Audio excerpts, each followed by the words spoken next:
देवघर में आके बाबा को नहीं चढ़ाव तारू जल जल जल लागता तोहार समस्या बमजी भइल नहीं के हल हल भइल नहीं के हल। देवघर में आके बाबा को नहीं चढ़ाव तारू जल जल लागता तोहार समस्या बमजी भइल नहीं के हल। मुँह बारू बनौले जहरिया भोर सावन भोला जी के कोई नहीं जल ढरिया तब मोरद हमर मिल गहिल करिया।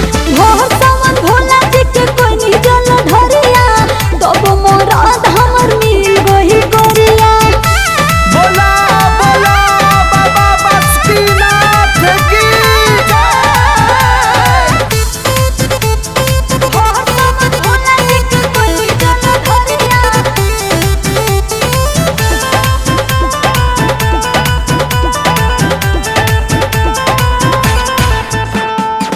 पहले वाला बात भुला जा पूजा कर जतन से। कोई नियास तोड़ दहल विश्वास अब हिम्मत न करो तमान से पहले वाला बात भुला जा पूजा कर जतन से।